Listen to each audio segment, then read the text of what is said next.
नमस्कार दोस्तों, स्वागत है आपका हमारे चैनल गायत्री कुमारी गायत्री ज्ञान पर।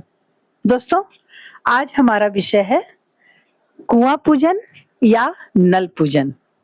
हिंदू धर्म में ऐसी परंपरा है, शादी विवाह हो, जनेऊ हो या नए शिशु का जन्म हो, घर की महिलाएं अलग अलग समय पर कुआं पूजन करती हैं। वही कुआं पूजन अब नल पूजन में बदल गया है। तो इसका क्या कारण है? क्या दोनों एक ही है या कुछ अलग भी है इसमें?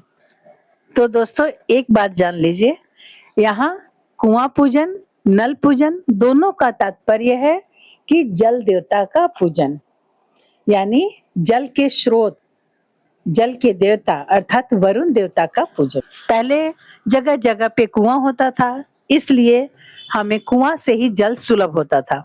सुलभ यानी आसानी से प्राप्त होता था।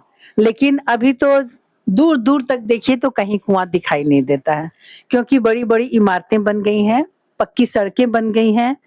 इसलिए अब अधिकतर घरों में जल का स्रोत नल ही है, चाहे वो बोरिंग से पानी आ रहा हो या सप्लाई वाटर आ रहा हो। और आजकल कुआं से पानी खींचना कौन पसंद करता है?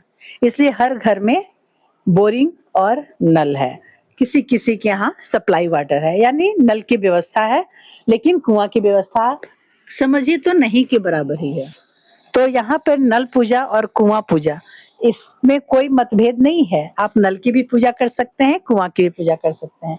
मुख्य रूप से है जल के स्रोत की पूजा करना और जल के देवता जो हमें जल देते हैं, जलदाता कहलाते हैं वरुण देवता, उनकी पूजा करना। वेदों में भी वरुण देवता की पूजा का वर्णन मिलता है।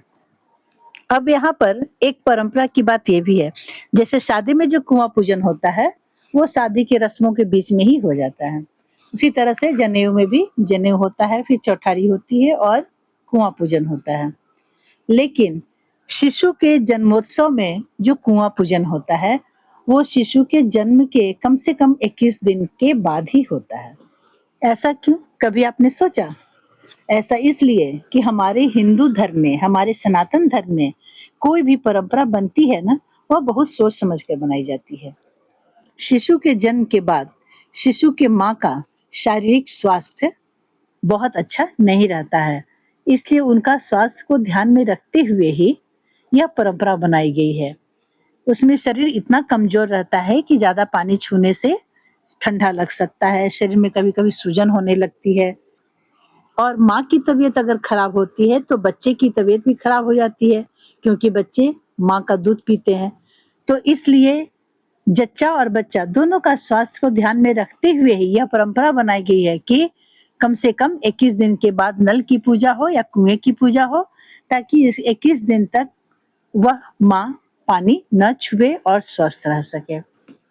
इसीलिए तो शादी में या जनेऊ में इसमें 21 दिन के बाद नल की पूजा या कुआं की पूजा करने की व्यवस्था नहीं है। वो उसी दौरान पूजा हो जाती है जिस समय शादी की रस्में चल रही होती हैं।